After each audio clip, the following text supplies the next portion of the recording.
ब्रह्म सूत्र के तृतीय अध्याय के तृतीय पाद के 34वें अधिकरण का विचार आज होना है। 33वें अधिकरण का विचार कल पूरा हुआ।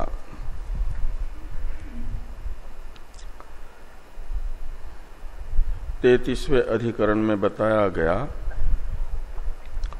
दहर शांडिल्य आदि विद्याएं भिन्न भिन्न है। अब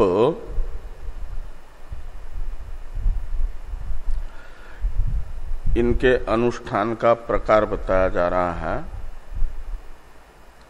आने वाले 3 अधिकरणों से।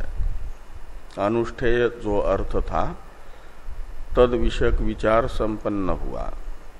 अब अनुष्ठान प्रकार का विचार आने वाले 3 अधिकरणों में हो रहा है। इस पाद के 3 अधिकरण अवशिष्ट है।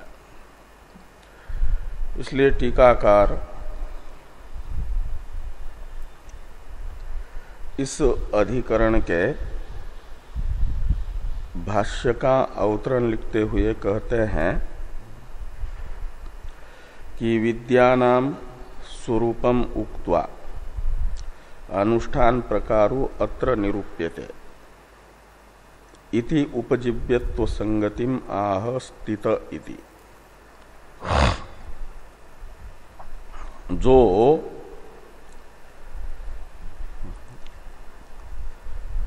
अनुष्ठेय विद्या है उनके स्वरूप को बता दिया गया। अब उन अनुष्ठेय विद्या के अनुष्ठान का प्रकार बताया जा रहा है।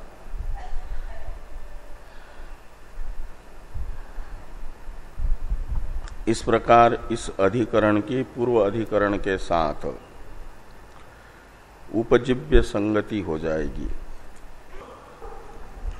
अनुष्ठान के विषय को बता दिया, अब अनुष्ठान को बताया जा रहा है। तो इस अधिकरण के संक्षिप्त स्वरूप को बताने के लिए जो 2 श्लोक है इनका पहले विचार किया जाए। अहंग्रहेष्वनियमो विकल्प नियमोऽथवा नियामकस्याभावेन यथा काम्यं प्रतीयताम् ईश साक्षात्कृते स्त्वेक विद्ययैव प्रसिद्धितः अन्यानर्थक्य विक्षेपौ विकल्पस्य नियामकौ।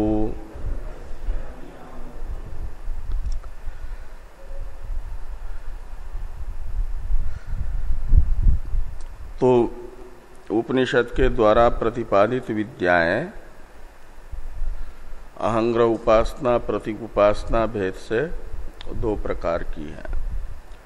फिर प्रतीक उपासनाओं में अवान्तर 2 भेद होते, अंगावबद्ध उपासना है, स्वतंत्र उपासना है। तो यहां जो अहंग्रह उपासनाएं हैं उपनिषदों के द्वारा बताई गई, जिन्हें पूर्व अधिकरण ने कहा भिन्न भिन्न है करके, शांडिल्य विद्या अहंग्रह उपासना है, दहर विद्या अहंग्रह उपासना है, ऐसी जो अहंग्रह उपासनाएं हैं जिनका पूर्व अधिकरण भेद बताता है, वे यहाँ का विषय है इस अधिकरण का। और उनको विषय बना करके संशय होता है कि इन अहंग्रह उपासनाओं का अनुष्ठान अपनी इच्छा के अनुसार समुच्चय करके या विकल्प करके करना है अथवा नियम से विकल्प करके ही इनका अनुष्ठान करना है। इस प्रकार ये संशय है। ये संशय होने पर, ये पहले संशय बताया कि अहंग्रहेषु अनियम अथवा विकल्प नियम। तो अहंग्रहेषु उपासनेषु ये विषय सप्तमी है। तो अहंग्रह रूप उपासनाएं जो इस अधिकरण का विषय है, उनके विषय में अपने इच्छानुसार समुच्चय या विकल्प किया जाए, विकल्प का कोई नियम नहीं है ऐसा माना जाए, या नियम से विकल्प ही माना जाए। हाँ, तो इस प्रकार ये अनियम कोटि में दो है, विकल्प और समुच्चय। नियम कोटि में एक है कि विकल्प ही होगा, ये सिद्धांत कोटि है। तो पूर्व पक्ष है अनियम पक्ष, वो प्रथम श्लोक के उत्तरार्ध में बताया गया। तो नियामकस्या भावेन यथा काम्यम प्रतीयताम। तो नियामकस्य अभावेन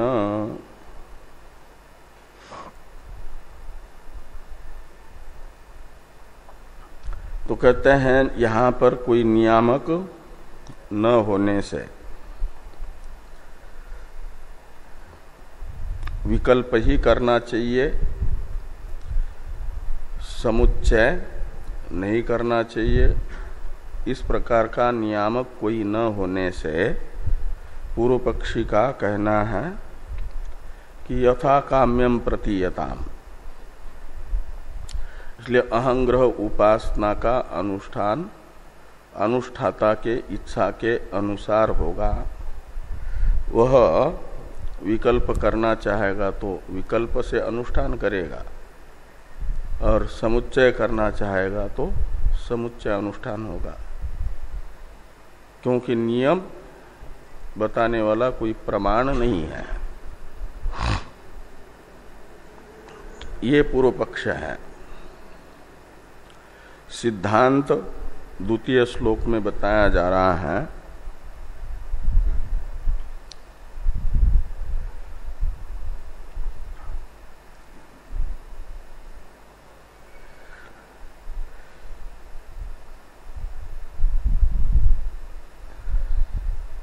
तो कहते एक विद्यया एव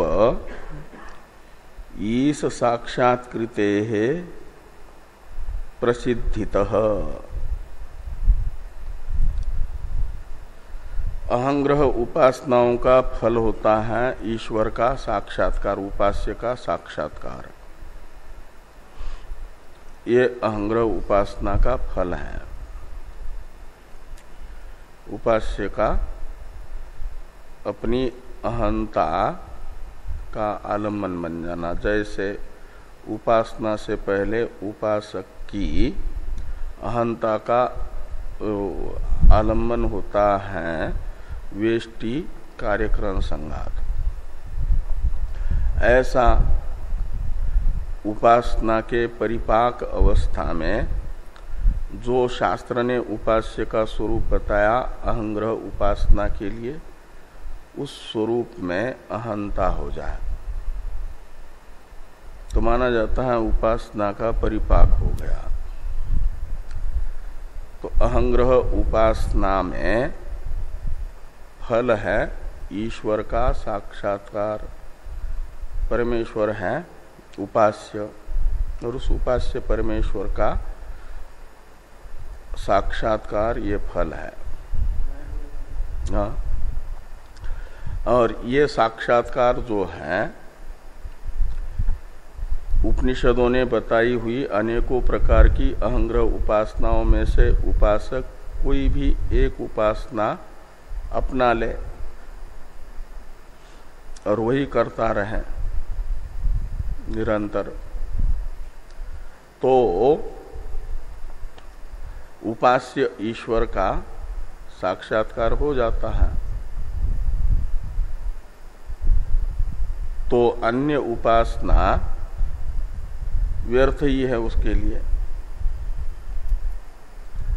एक उपासना से ही जब अहंग्रह उपासना का फल परमेश्वर का साक्षात्कार उपलब्ध हो रहा है तो दूसरी उपासना क्यों करेगा? एक ही साधन साध्य को प्राप्त करा रहा है तो अन्य साधन को अपनाने की क्या आवश्यकता है? इस अभिप्राय से यहां पर कहते हैं कि एक विद्यया एव ईश साक्षात्कृते है प्रसिद्धितः, ईश्वर का साक्षात्कार रूप फल प्राप्त हो जाने से ये प्रसिद्ध है। इसलिए क्या होगा, उल्टी दूसरी उपासनाओं को भी अपनाएगा तो विक्षेप ही होगा, और वह विक्षेप जल्दी साक्षात्कार नहीं होने देगा। एक ही उपासना को हमेशा करता रहेगा तो उसकी अहंता उपास्य के स्वरूप में जल्दी दृढ़ हो जाएगी, और अनेकों प्रकार की अहंग्रह उपासनाओं को थोड़ी ये कर ली, थोड़ी वो कर ली, थोड़ी ये कर ली, तो चित्त में विक्षेप होगा। विक्षेप होने से ईश्वर का अहंता का आलम्बन बनने में प्रतिबंध उपस्थित होगा। इसलिए चित्त विक्षिप्त चित्त से साक्षात्कार नहीं होता। उसके लिए स्थिर चित्त चाहिए, और चित्त में स्थैर्यता स्थिरता आती है एक उपासना के द्वारा। इसलिए कहते हैं कि अन्यानर्थक्य विक्षेपौ विकल्पस्य नियामको। तो जब एक उपासना में ही ईश्वर साक्षात्कार रूप फल के प्रति साधनत्व निश्चित है, प्रसिद्ध है,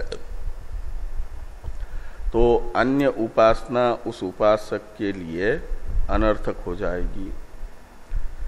ये विकल्प का नियामक है अन्य उपासना में अनर्थक्य। एक नियामक हो गया विकल्प का, और दूसरा चित्त विक्षेप हेतुत्वात्, ये चित्त विक्षेप का ही हेतु बन जाती हैं। इसलिए कहते विक्षेपौ, ये द्विवचन है ना, अन्यानर्थक्य विक्षेपौ। ये दो अहंग्रह उपासनाओं में विकल्प के नियामक है। अनेक उपासनाएं जो बताई गई हैं उनमें से एक उपासक को एक ही उपासना अपनानी है। इसका नियामक ये अन्य उपासना में अनर्थक्य तथा विक्षेपकत्व ये हेतु है। ये बताया जाएगा इस अधिकरण में। भाष्य को देखिए। स्थिते विद्या भेदे विचार्यते किम आसाम इच्छया समुच्चयो विकल्पो वाशात अथवा विकल्प एव नियमेन। तो ये कहते हैं कि विद्या भेदे स्थिते सति विचार्यते, पूर्व, हाँ, किम का अवतरण है वो, किम आसाम इच्छया इत्यादि का, तो स्थिते विद्या भेदे विचार्यते, इतने को देखिए पहले। तो विद्या भेदे स्थिते सति, तो विद्या यानी अहंग्रह उपासनाएं भिन्न भिन्न है, इसका निर्धारण होने पर, निश्चय होने पर विचार्यते, ये विचार किया जाता है कि एक उपासक को एक ही उपासना अपनानी है या समुच्चय करना है। तो किम आसाम इच्छया इत्यादि की अवतरण टीका है, तो उसका तो पढ़ लिया था ना शुरू में उसी का पढ़ लिया था हम लोगों ने। अब ये किम आसाम इत्यादि की अवतरण टीका है कि विद्या त्रिविधा अहंग्रहा तटस्था अंगाश्रिताश्च इति। तो कहते हैं 3 प्रकार की उपासनाएं होती है। एक अहंग्रह उपासना और दूसरी प्रतीक उपासना। प्रतीक उपासना के अवान्तर ये 3 भेद हैं, 2 भेद हैं, तटस्थ उपासना और अंगाश्रित उपासना। स्वतंत्र प्रतीकों की उपासनाएं वो तटस्थ उपासनाएं कहलाती हैं, और अंगाश्रित उपासनाएं ने कर्मांग अवबद्ध उपासनाएं। तटस्थ उपासनाएं जो आदित्यादि प्रतीकों की मध्वादि दृष्टि से उपासनाएं, ये सब तटस्थ उपासनाएं हैं। आदित्यम ब्रह्म इत्युपासित इत्यादि, ये नाम ब्रह्म इत्युपासित, इनको तटस्थ उपासनाएं कहते हैं। तत्र अहंग्रह विद्यासु याथा काम्य विकल्पयोर विद्यानानात्व साम्यात् संशयम आह किम इति। तो ये जब 3 प्रकार की उपासनाएं हैं, ये निश्चित हुआ, तो अहंग्रह विद्यासु, इन 3 प्रकार की उपासनाओं में से जो अहंग्रह उपासनाएं हैं वे इस अधिकरण की विषय है, और उनके विषय में ये संशय हो रहा है। याथा काम्य विकल्पयोर विद्या नानात्व साम्यात् संशयम आह। समुच्चय करते हैं या विकल्प करते हैं तो विद्या साम्यत्व तो ये संशय का हेतु हो जाता है। तो विद्या साम्यत्व रूप विद्या नानात्व रूप समानता को देख करके ये विकल्प और अनियम ऐसा संशय हो रहा है। उस संशय को यहाँ पर बताया जा रहा है। किम आसाम इच्छया समुच्चयो विकल्पो वा स्यात्, ये अनियम का विकल्प है, अनियम पक्ष है। तो आसाम यानी अहंग्रह उपासना नाम, इन 3 प्रकार की उपासनाओं में से अहंग्रह उपासनाएं उपासक अपनी इच्छा से समुच्चय और विकल्प से अनुष्ठान करेगा, इनका एक पक्ष हुआ, अथवा विकल्प एव नियमेन, तो नियम से विकल्प ही करेगा का मतलब इन अनेकों अहंग्रह उपासनाओं में से एक उपासना को ही अपनाएगा।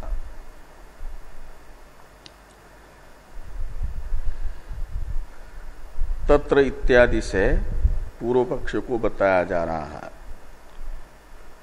पूर्व पक्ष का अवतरण लिखने से पहले टीकाकार पूर्व पक्ष के मत में तथा सिद्धांत में इस अधिकरण के क्या फल होगा उसे बता रहे हैं। पूर्व पक्षे यथेच्छम अनुष्ठानम इति अनियम, सिद्धांते विकल्पेन अनुष्ठानम इति नियम इति फलभेद। पूर्व पक्ष के मत में इच्छानुसार अनुष्ठान ये अनियम है, अनियम ये फल हो जाएगा, और सिद्धांत मत में विकल्पेन अनुष्ठानम ये नियम फल हो जाएगा। तो अनियम पक्ष जो पूर्व पक्ष का है उसे पूर्व पक्ष के रूप में सिद्ध किया जा रहा है तत्र स्थितत्वात् इत्यादि से। इसका अवतरण लिखते हैं टीकाकार कि तत्र अनियमम साधयति तत्र स्थितत्वात् इत्यादि ना। तो तत्र स्थितत्वात् इत्यादि वाक्य से भाष्यकार भगवान इस अधिकरण के पूर्व पक्ष को बताते हैं।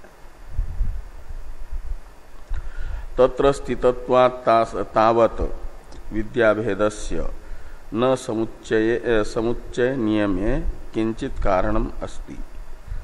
जब विद्याभेद निश्चित हुआ, स्थितत्वात् यानी निश्चितत्वात् विद्याभेदस्य, पूर्व अधिकरण ने अहंग्रह उपासनादि का भेद बता दिया, तो इसलिए समुच्चय का नियम बताने वाला कोई कारण नहीं है। और आगे कहते हैं कि नित्यता ननु भिन्नानाम अपि अग्निहोत्र दर्श पूर्णमासादि नाम समुच्चय नियमो दृश्यते। तो कहते हैं जैसे आप ये कह रहे हो कि विद्याभेद होने से समुच्चय का नियामक कोई नहीं है, ये पूर्व पक्षी ने कहा ना, उस पर सिद्धांत के अनुयायी आक्षेप करते हैं ननु इत्यादि से। ये बताते हैं कि भेद होने पर भी समुच्चय देखा जा रहा है। तो वहां कर्म का उदाहरण बताया जा रहा है। तो जैसे अग्निहोत्र कर्म और दर्श पूर्णमास कर्म अलग अलग है, इनमें भेद है, तो भी इनका समुच्चय होता है, ये देखा जा रहा है।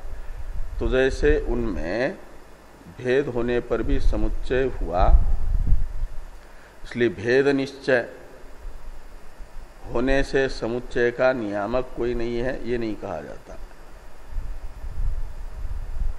इस प्रकार का आक्षेप पूर्व पक्ष के प्रति सिद्धांति के अनुयायी ने किया कि ननु भिन्नानाम अपि अग्निहोत्र दर्श पूर्णमासादि नाम समुच्चय नियमो दृश्यते। अग्निहोत्र कर्म तथा अग्निहोत्र कर्मादि, क्या अग्निहोत्र कर्म तथा दर्श पूर्णमासादि कर्मादि भिन्न भिन्न होने पर भी इनके समुच्चय का नियम देखा गया, यानी नियम से समुच्चय देखा गया। ऐसे अहंग्रह उपासनाएं भिन्न होने पर भी समुच्चय का नियम हो जाएगा, अनियम सिद्ध नहीं होगा। ऐसा यदि कहते हैं नियमवादी के अनुयायी, समुच्चय का नियम बताते हैं यदि, तो पूर्व पक्षी कहते हैं कि नैष दोषः, जो पूर्व सिद्धांति के अनुयायी को समुच्चय के का नियम हेतु प्रतीत हो रहा है दृष्टांत द्वारा, वो दोष यहां पर नहीं है।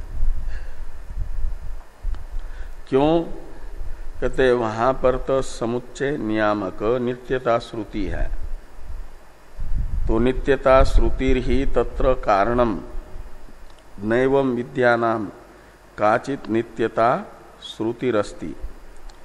तो अहरह अग्निहोत्रम जुहियात, जैसे अहरह संध्याम उपासित आता है, ऐसे अग्निहोत्रम जुहियात, ये नित्य अग्निहोत्र का विधायक वाक्य है।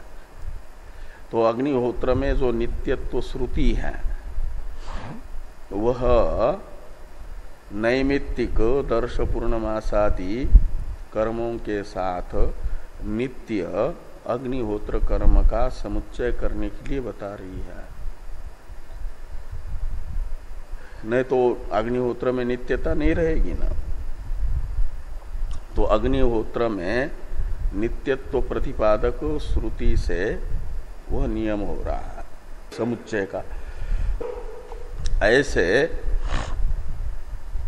अहंग्रह उपासनाओं में कोई उपासना विशेष नित्य है ऐसा ज्ञापक कोई श्रुति वचन नहीं है। क्यों? नित्य होने से उसका अन्य उपासना के साथ समुच्चय किया जाए। जैसे अग्निहोत्र नित्य है तो अग्निहोत्री को कोई नैमित्तिक कर्म करना होगा तब भी वो नित्य कर्म करना ही है।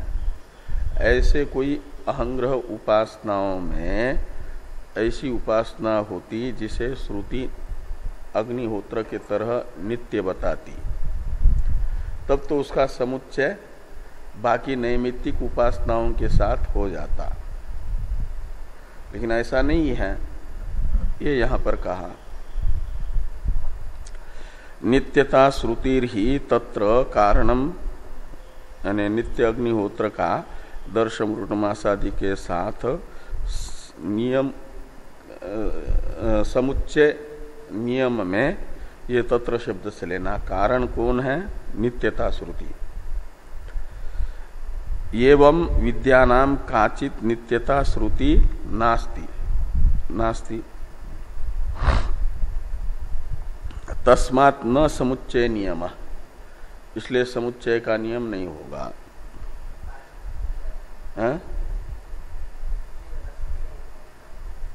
और नैवम वाला जो न है वो अस्ति के साथ जोड़िए तो नास्ति हो जाएगा।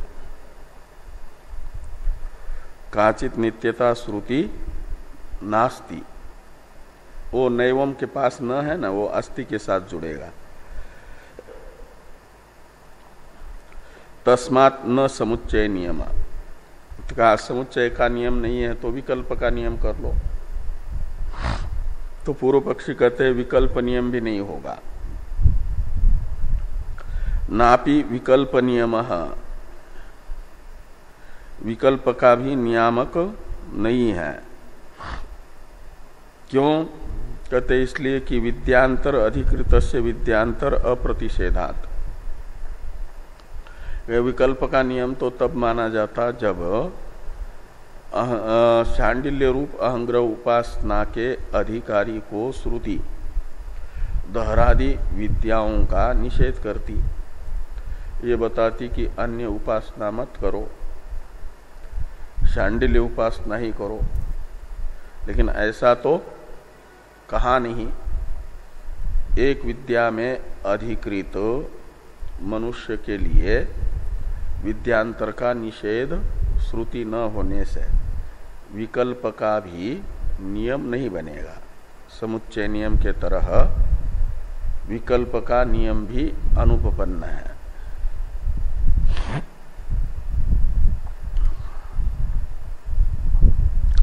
नापि विकल्प नियम विद्यांतर अधिकृतस्य विद्यांतर अप्रतिषेधात्, ये विकल्प अनियम में हेतु बताया।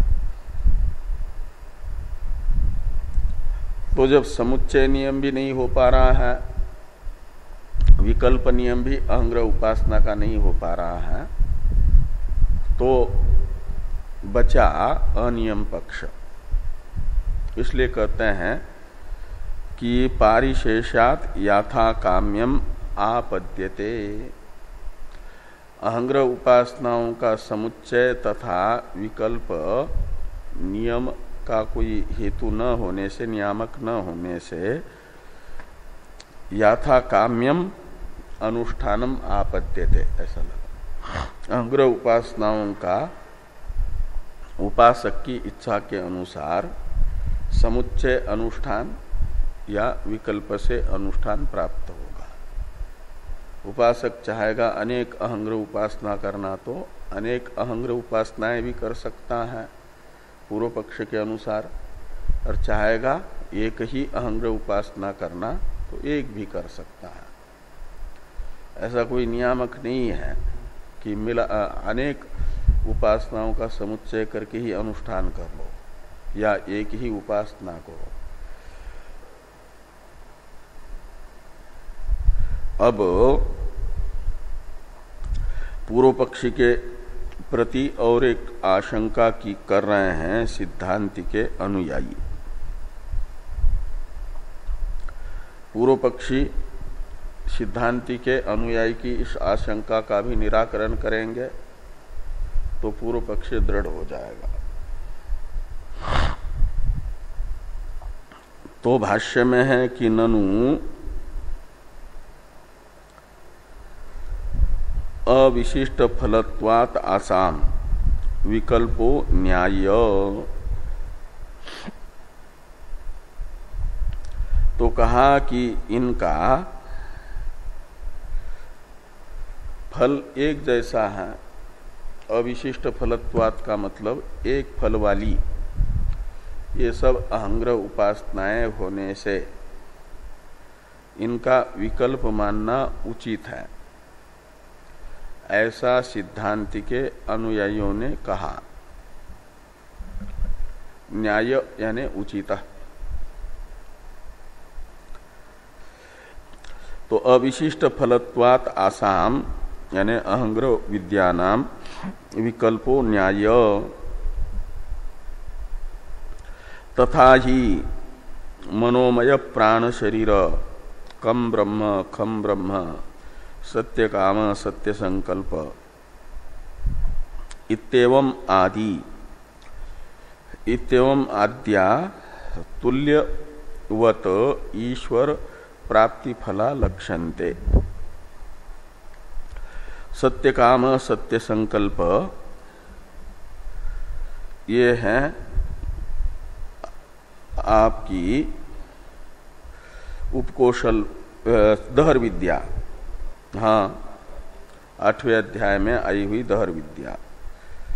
और मनोमय कम ब्रह्म खम ब्रह्म ये है उपकोशल विद्या। और मनोमय प्राण शरीर ये है शांडिल्य विद्या। तो इन सब विद्याओं का एक जैसा ही ईश्वर प्राप्ति रूप फल प्रतीत हो रहा है। तो ये सब विद्याएं एक जैसे ईश्वर प्राप्ति फलक है। यह जो प्रतीति हो रही है यह बताती हैं कि एक फल वाली ये सब विद्याएं होने से इनमें से कोई एक विद्या एक अधिकारी अपना ले, ऐसा विकल्प नियम।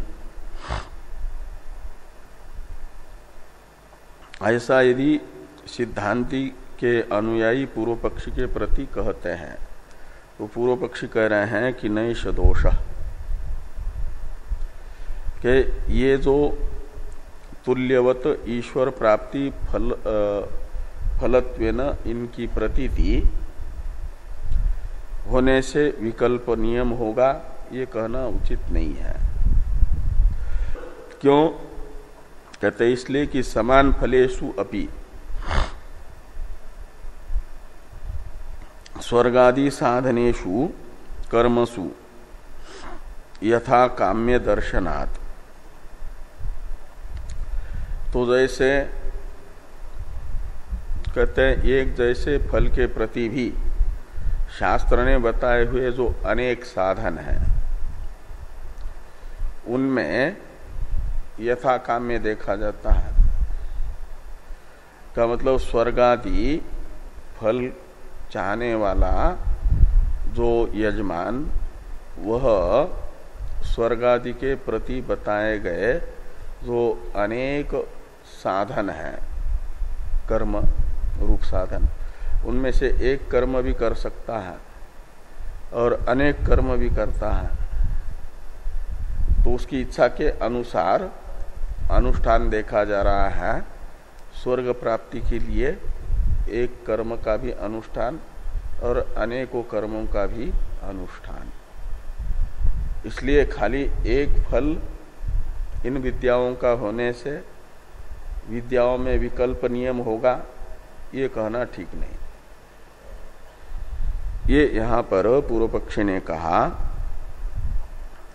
कि समान फलेषु अपि स्वर्गादि साधनेषु कर्मसु, स्वर्गादि फल के साधनभूत जो कर्म है उनमें याथा काम्य दर्शनात्, एक कर्म से भी कर्म का भी अनुष्ठान यजमान करता हुआ देखा जा रहा है, तो अनेक कर्मों का समुच्चय अनुष्ठान करता हुआ भी देखा जा रहा है। तस्मात् याथा काम्य प्राप्तौ उच्यते, तो ये पूर्व पक्ष का उपसंहार है। तो इस प्रकार क्या हुआ कि समुच्चय का नियम तथा विकल्प का नियम न बन पाने से याथा काम्य अहंग्रह उपासना का अनुष्ठान प्राप्त हुआ, का मतलब उपासक की इच्छा के अनुसार विकल्प से अनुष्ठान या समुच्चय अनुष्ठान प्राप्त हुआ। तब उच्यते ने भगवता सूत्र कार्येण सिद्धांत उच्यते, इस अधिकरण का सिद्धांत बताया जाता है सूत्र से। सूत्र का उच्चारण कर लें।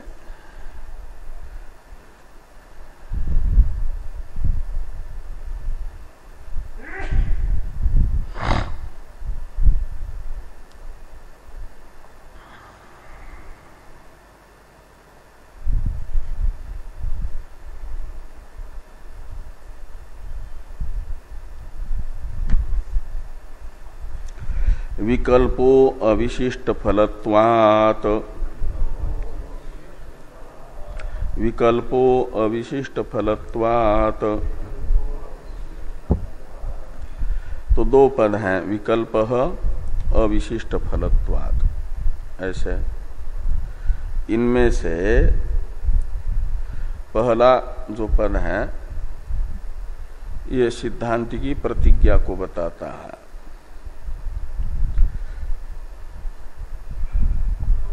अहंग्रह विद्यानाम विकल्प, और विकल्प सर्वम वाक्यम सावधारणम भवति, इस नियम के अनुसार अवधारणार्थक एवकार का भी अध्यार कर दीजिए, और वो विकल्प एवक ऐसा प्रयोग कर दीजिए विकल्प के साथ उसका अन्वय। तो अहंग्रह उपासनानाम विकल्प एव, ये सिद्धांत की प्रतिज्ञा होगी। एवकार समुच्चय का व्यावर्तक है। एक कहा जा रहा है कि अहंग्रह उपासनाएं जो बताई गई हैं उपनिषदों में, उनका नियम से विकल्प से ही अनुष्ठान होगा। का मतलब एक अधिकारी अनेक अहंग्रह उपासनाओं में से एक ही उपासना करेगा, सब उपासनाओं का समुच्चय नहीं करेगा, या दो उपासनाएं या तीन उपासनाओं को नहीं अपनाएगा, एक उपासना करेगा। ऐसा क्यों? विकल्प नियम ही क्यों है, समुच्चय नियम क्यों नहीं है, या याथा काम्य क्यों नहीं है? इस प्रश्न का उत्तर देने के लिए द्वितीय पद है अविशिष्ट फलत्वात्। अविशिष्ट यानी एक, विशिष्ट कहते हैं अनेक को, अविशिष्ट का अर्थ है एक। तो अविशिष्ट फल है जिन उपासनाओं का, उन उपासनाओं को कहा जाता है अविशिष्ट फला। उनमें रहने वाला धर्म है अविशिष्ट फलत्व, यानी एक फलत्व, समान फलत्व। तो ये समान फलत्व रूप हेतु होने से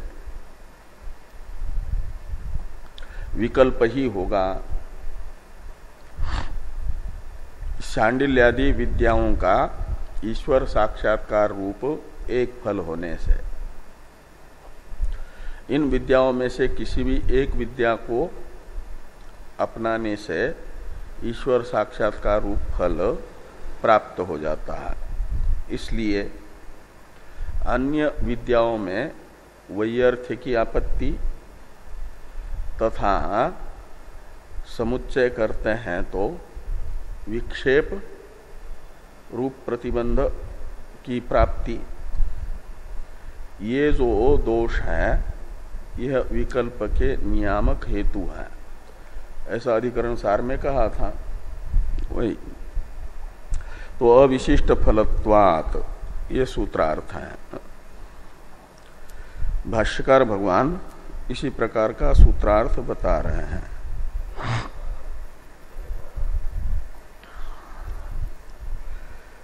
ऐसे तो पूरा होगा भी नहीं, 5-7 मिनट बाकी है, 10 मिनट तो परसों पूरा करेंगे।